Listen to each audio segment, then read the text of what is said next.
Supreme court పైన అలాగే supreme court chief justice పైన భారతీయ జనతా పార్టీ ఎంపీలు next topic Nishikant Dubey and Dinesh Sharma తీవ్రమైన భాషతో దాడి చేశారు సార్. దేశ అత్యున్నత న్యాయస్థానంపై అధికార పార్టీ ఎంపీల రాజకీయ మాటల దాడిపై మీ కామెంట్ ఏంటి? తప్పనిసరిగా చాలా అభ్యంతరకరం. అందులో నిషికాంత్ దుబే 4 టైమ్ ఎంపీ, బీజేపీలో సీనియర్ ఎంపీ. నా గుర్తు అవిశ్వాస తీర్మానం పెట్టినప్పుడు భారతీయ జనతా పార్టీ తరఫున కూడా మాట్లాడినట్టున్నాడు. Parliamentary standing committee on information టెక్నాలజీకి ఈజ్ చైర్పర్సన్, ఏదో బీజేపీలో అనామక ఎంపీ కాదు. సో ఇతను మాట్లాడిన తీరు ఎంత స్థాయిలో మాట్లాడాడు అంటే ఈ దేశంలో జరుగుతున్న అంతర్యుద్ధాలన్నింటికీ చీఫ్ జస్టిసే కారణము అని మాట్లాడాడు. మామూలు విషయం కాదు. అంతర్యుద్ధాలకు కారణమైన వ్యక్తిని అరెస్ట్ చేస్తారు కదా.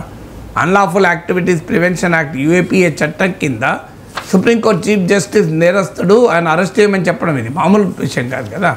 మరి మోడీ ప్రభుత్వం ఎందుకు ఊరుకుంటోంది? దేశంలో అంతర్యుద్ధాలు సృష్టిస్తున్న వ్యక్తిని పైన మరి చర్య తీసుకోవాలి కదా అని ఏమంటారు? అసలు అంతర్యుద్ధం దేశంలో జరుగుతుందా? What is speaking?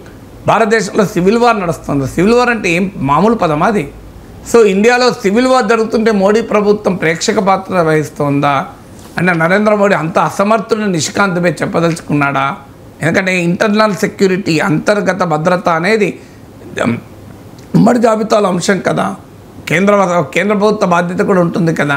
దేశంలో అంతర్యుద్ధం జరిగితే రాష్ట్ర ప్రభుత్వాల ల్యాండ్ ఆర్డర్ ప్రాబ్లం కాదది, ఇట్స్ ఎ సీరియస్ ప్రాబ్లం కదా, కేంద్ర ప్రభుత్వ ప్రాబ్లం కదా.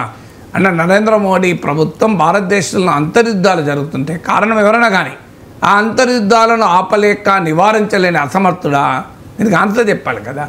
ఇంకోటి, సుప్రీంకోర్టు చీఫ్ జస్టిస్, సుప్రీంకోర్టు తీర్పులపైన మీకు భిన్నాభిప్రాయాలు ఉండొచ్చు. ఎందుకంటే ఆయన కోపం వల్ల ఏంటంటే బీజేపీ నాయకులకు వక్ఫ్ చట్టంలో 2 వివాదాస్పద అంశాలను సుప్రీంకోర్టు ఆపింది. ఆ 2 వివాదం, ఒకటి వక్ఫ్ బోర్డులో సెంట్రల్ వక్ఫ్ కౌన్సిల్లో ముస్లిమేతరులను నియమించడాన్ని, రెండవది వక్ఫ్ బై యూజర్ అంటే దశాబ్దాలుగా వక్ఫ్ ప్రాపర్టీగా ఉంటున్న దాన్ని డీనోటిఫై చేయకూడదు అని ఈ 2 ఆపింది. మిగతా దేన్ని ఆపలేదు. ఈ 2 ఆపినందుకు కోపం. ఆ కోపం ఎక్కడి దాకా పోయిందంటే చీఫ్ జస్టిస్ను. ఒక్క చీఫ్ జస్టిసే కాదు, గతంలో చీఫ్ ఎలక్షన్ కమిషనర్గా పనిచేసిన ఖురేషీని ఇలాగే మాట్లాడాడు. ఆయన ముస్లిం కమిషనర్ అని చెప్పి తిట్టారు. నా హైడ్రేషన్ కోసం I just trust one thing, ఫుల్గా వాటర్ ఉండే కంట్రీ డిలైట్ వల్ల పొలాచి కోకోనట్స్. సో ఇప్పుడే కంట్రీ డిలైట్ యాప్ డౌన్లోడ్ చేసుకొని ఆర్డర్ చేయండి. సో ఎక్కడికి పోతున్నారు అసలు? దేశ అత్యున్నత న్యాయస్థానం పైన ఈ దాడి ఒక బీజేపీ ఎంపీ చేస్తే, మీకు ఒక కాంగ్రెస్ పార్టీలో ఒక సర్పంచ్ మాట్లాడినా అర్నబ్ గోస్వామి, రాహుల్ శివశంకర్ లాంటి వాళ్ళు ఊరిగా మామూలుగా రెచ్చిపోరు. Rahul Gandhi should answer, Rahul Gandhi should reply, Priyanka Vadra should reply అని మాట్లాడతారు. మరి నిషికాంత్ దుబే అంటే నరేంద్ర మోడీ బాధ్యత లేదా? మీరు ఇప్పటి వరకు నరేంద్ర మోడీకి కానీ, అమిత్ షా కానీ, కిరణ్ రిజిజు కానీ, న్యాయశాఖ మంత్రి ఒక్కరు కూడా ఇది తప్పనలే. ఒక్క బీజేపీ అధ్యక్షుడు జేపీ నడ్డా ఇది పార్టీ లైన్ కాదు, ఈ పార్టీ అంగీకరించది ఈ వ్యాఖ్యలతో అన్నారు. కానీ పార్టీ ఏం చర్య తీసుకుంది? దేశ చీఫ్ జస్టిస్ను నోటికొచ్చినట్టు మాట్లాడితే ఒక తీవ్రవాదిగా ముద్ర వేసినాయి కదా. అంతర్యుద్ధానికి కారణం అంటే ఏంటన్నట్టు? ఒక రకంగా సుప్రీంకోర్టు చీఫ్ జస్టిస్ని టెర్రరిస్ట్ అంటున్నాడు. అన్లాఫుల్ యాక్టివిటీస్, సివిల్ వార్ అనే మామూలు పదం కాదు. మరి అంత ఘోరమైన భాషలో, అంత నీచమైన భాషలో సుప్రీంకోర్టు చీఫ్ జస్టిస్ పైన అంటే ఇది మా పార్టీ లైన్ కాదు, మేము డిసోసియేట్ చేసుకుంటున్నాం అని అంటే అయిపోతుంది. ఆయనకు మీద ఇంతవరకు షోకాజ్ నోటీస్ లేదు, చర్య లేదు, ఏది ఎందుకు ఉండదు అంటే ఇది మరి అలాంటప్పుడు నరేంద్ర మోడీ ఖండించాడు, అమిత్ షా ఖండించాడు. ఇది ఖచ్చితంగా పబ్లిక్గా మీరు అనండి, మేము దాన్ని డిసోసియేట్ చేసుకుంటాం. ఇది ఒక ప్యాటర్న్. సో ప్రజ్ఞా సింగ్ ఠాకూర్ గాంధీ మహాత్ముని చంపిన నాథురాం గౌడ్సేను పొగుడుతూ గాంధీని అంటది. దాన్ని నరేంద్ర మోడీ నేను దీన్ని భరించలేను, సహించలేను అంటాడు. సో ఎవరు ఏదో ఒకటి మాట్లాడుతుంటారు, వారు ఇష్టమైనట్టు మాట్లాడతారు, పార్టీ మాత్రం మాకు సంబంధం లేదంటారు. నూపూర్ శర్మ నుంచి రాజా సింగ్ వరకు వాళ్ళు మాట్లాడుతుంటారు, పార్టీ మాకు సంబంధం లేదంటది. సో ఇది కేవలం నిషికాంత్ దుబే, దినేష్ శర్మలే కాదు కదా, ఇది ప్యాటర్న్ కదా. నిరంతరం ఇది ఒక ప్యాటర్న్. ఒక వీళ్ళు మాట్లాడడమే కాదు, సాక్షాత్తు వైస్ ప్రెసిడెంట్ ఆఫ్ ఇండియా ఇష్టమైనట్టు సుప్రీంకోర్టు పైన మాట్లాడాడు. వైస్ ప్రెసిడెంట్ ఆఫ్ ఇండియా, మీకు కిరణ్ రిజిజు లా మినిస్టరు అసలు ఇష్టమైనట్టు మాట్లాడాడు. ఇంకోటి కాదు, బ్లాక్మెయిల్. ఇందులో మీరు నిషికాంత్ దుబే ఏమంటాడు, నేషనల్ జ్యుడిషియల్ అపాయింట్మెంట్స్ కమిషన్ పట్టుకొస్తాం. ఏమనుకుంటున్నారు, నేను ఎన్జేఏసీ రావడం అవసరమా? అది వేరే చర్చ కాదు. కొలీజియం సిస్టమ్ కరెక్టా, ఎన్జేఏసీ కరెక్టా, కొలీజియం సిస్టమ్ కరెక్ట్ కాదని నేను కూడా చాలాసార్లు మాట్లాడాను. That is the different issue. కానీ ఇప్పుడు ఈ కాంటెక్స్ట్లో మాట్లాడడం అంటే ఏంటి అర్థం? నేను బెదిరించడం కదా, సుప్రీంకోర్టు బ్లాక్మెయిల్ చేస్తారు ఒక అధికార పార్టీ ఎంపీ. సో ఏంటి సుప్రీంకోర్టు చేసిన తప్పేంటి? చీఫ్ జస్టిస్ సుప్రీంకోర్టు చేసిన తప్పేంటి? ఒకటి, వక్ఫ్ చట్టంలో 2 వివాదాస్పద అంశాలని ఆపారు.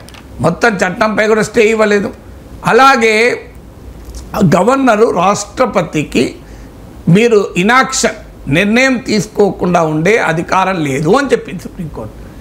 సుప్రీంకోర్టు రాజ్యాంగపరమైన అంశాలలో సుప్రీంకోర్టుదే ఫైనల్ నిర్ణయం అన్నాడు. ఇలా తప్పేంటి? భారత రాజ్యాంగం అదే చెప్తుంది కదా. కేశవానంద భారతి కేసు తీర్పు చెప్పండి, basic structure of the constitution అని. సో మీకు సెపరేషన్ ఆఫ్ పవర్స్లో క్లియర్గా భారతదేశంలో ఏ చట్టమైనా పార్లమెంట్ అసెంబ్లీ చేస్తే ఆ చట్టం రాజ్యాంగబద్ధమా కాదా అనేటువంటి అధికారం కోర్టులకే ఉంటుంది. మరి article 143 of the constitution of India ప్రకారం కాన్స్టిట్యూషనల్ కాదా అని ప్రెసిడెంట్ ఎవరికి రెఫర్ చేస్తారు? సుప్రీంకోర్టుకి రెఫర్ చేస్తారు కదా. సుప్రీంకోర్టు ఎక్కడ ప్రెసిడెంట్ రెఫర్ చేయరు కదా. సుప్రీంకోర్టు చీఫ్ జస్టిస్ నియమించేది ప్రెసిడెంటే కదా అంటాడు. నియమించేది ప్రెసిడెంటే కావచ్చు. అట్లంటే కంట్రోల్ అండ్ ఆడిటర్ జనరల్ సిఏజీని ప్రభుత్వం నిర్ణయిస్తుంది. మరి వాళ్ళు ప్రభుత్వానికి వ్యతిరేకంగా మాట్లాడడం లేదా?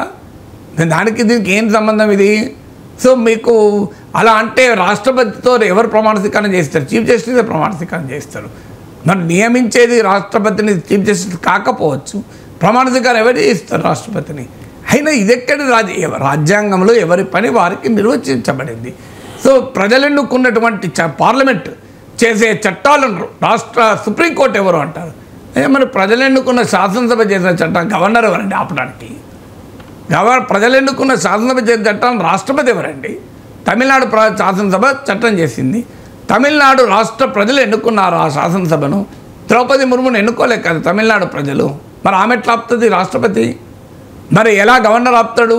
ఇది కదా క్వశ్చను. వ్యక్తులుగా గవర్నర్ సిఎన్ రవి కాదు, ద్రౌపది ముర్ము కాదు. వాళ్ళ పట్ల మనకు సంపూర్ణమైన గౌరవం ఉంటుంది. కానీ ఇన్స్టిట్యూషన్స్ ఎవరైనా కానీ తమిళనాడు శాసనసభ చేసిన చట్టాల్ని, తమిళ ప్రజల రాజకీయ నిర్ణయాన్ని రాష్ట్రపతి గవర్నర్లు ఎట్లా ఆపుతారండి? మరి అది పద్ధతి? అది అంటే శాసనసభకు అధికారం ఉండదా? ప్రజలు ఎన్నుకున్న పార్లమెంటుకోమో అధికారం ఉండదా? ప్రజలు ఎన్నుకున్న శాసనసభకు ఉండదా? అయినా రాష్ట్రపతి గవర్నర్లు రాజ్యాంగబద్ధంగా వ్యవహరిస్తే స్పీకర్లు కోర్టులు ఎందుకు మాట్లాడతాయి? మీరు వ్యవహరించకపోతేనే కదా కోర్టులు మాట్లాడేది. మీరు ట్రాఫిక్ నిబంధనలు వైలేట్ చేస్తేనే కదా ట్రాఫిక్ కానిస్టేబుల్ వచ్చేది. ముఖ్యమంత్రి ట్రాఫిక్ నిబంధనలు వైలేట్ చేసినా ట్రాఫిక్ కానిస్టేబుల్కి ఆపే హక్కు ఉంటుందా ఉండదా? మీరు చెప్పండి. ముఖ్యమంత్రి కావచ్చు, ముఖ్యమంత్రి ట్రాఫిక్ నిబంధనలు వైలేట్ చేస్తాడు. మంత్రులు రవాణా మంత్రి పోనీ ముఖ్యమంత్రి కంటే ప్రత్యేక ప్రోటోకాల్ ఉంటుంది. రవాణా మంత్రి ట్రాఫిక్ నిబంధనలు వైలేట్ చేస్తాడు. ఏం ట్రాఫిక్ కానిస్టేబుల్కి అధికారం ఉండదు ఆపడానికి? మీరు చెప్పండి. పోనీయండి, commissioner of traffic police traffic నిబంధనలు వైలేట్ చేస్తాడు. ఫీల్డ్ మీద ఉన్న ట్రాఫిక్ కానిస్టేబుల్ అధికారం ఉండదు. నేనే నియమించిన నువ్వు వెళ్ళు అనొచ్చా? నా ఇష్టమైనట్టు పోతా అనొచ్చా? సో నువ్వే నియమించిన ట్రాఫిక్ కానిస్టేబులే. పోలీస్ కమిషనర్ ఆఫ్ ట్రాఫికే నియమిస్తారు ట్రాఫిక్ కానిస్టేబుల్. కానీ ట్రాఫిక్ కానిస్టేబుల్ నియమించినా కూడా ట్రాఫిక్ నిబంధనలు వైలేట్ చేసి ఆపుతాడు. అధికారం ఉంటుంది కదా. నేనే నియమించిన కదా అంటే నడుతుందా? నువ్వు నియమించితే నీకు ఉండదా హక్కు? సో అందువల్ల ఇదేం రాజకీయం నాకు అర్థం కాదు. చీఫ్ జస్టిస్ పైన, సుప్రీంకోర్టు పైన ఈ రకమైన వ్యాఖ్యలు చేస్తే భారతదేశంలో ఎమర్జెన్సీ మైండ్ సెట్ కన్నా తీవ్రమైంది. ఇంతకన్నా ప్రజాస్వామ్యానికి దుర్దినం లేదు. ఎవరైనా అధికారంలో ఉండనియండి. బీజేపీ మాకు సంబంధం లేదు, ఆయన వ్యక్తిగత వ్యాఖ్యలు అంటే వ్యక్తిగత వ్యాఖ్యలు ఎట్లా చేస్తారండి పార్లమెంట్ సభ్యులు? ఇష్టమైనట్టు చేస్తారా వ్యక్తిగత వ్యాఖ్యలు? సో రాజాసింగ్ని ఎందుకు సస్పెండ్ చేసినాం? మరి వ్యక్తిగత వ్యాఖ్యలు చేసినా సస్పెండ్ చేశారు కదా. నుపుర్ శర్మని ఎందుకు వ్యాఖ్యలు చేశారు? ఎందుకు? సౌదీ షేక్లు, ఖతార్ రాజులు, జోర్డాన్ కింగులు వ్యతిరేకిస్తే దోహా రాజులు, నుపుర్ శర్మను మీ పార్టీ జాతీయ అధికారులను సస్పెండ్ చేశారే. అంటే ఆఖరికి ఇతర గల్ఫ్ దేశాల్లో ఉన్న పాశ్చాత్య ప్రభువులు వ్యతిరేకిస్తున్నావు, సస్పెండ్ చేస్తావు. మరి ఇక్కడ చీఫ్ జస్టిస్ని విమర్శించిన వ్యక్తి పైన ఏ చర్య ఎందుకు తీసుకోవు? అందువల్ల ఇది ఖచ్చితంగా అభ్యంతరకరం. అయితే కంటెంప్ట్ ఆఫ్ కోర్ట్ సుప్రీంకోర్టు కూడా సుయోమోటోగా కేసు రిజిస్టర్ చేయాలి. సివిల్ వార్ అన్న పదం వాడతారండి. విచిత్రం ఏంటంటే దేశంలో అంతర్యుద్ధాలు సృష్టిస్తున్నాడు chief justice. Chief justice terrorist అంటే ఇక దేశంలో కోర్టుల పట్ల ప్రజలకు ఏం గౌరవం ఉంటుంది? కోర్టుల పట్ల ప్రజల గౌరవం పోయిన రోజు ఈ దేశ ప్రజాస్వామ్యం మంటగలవదా?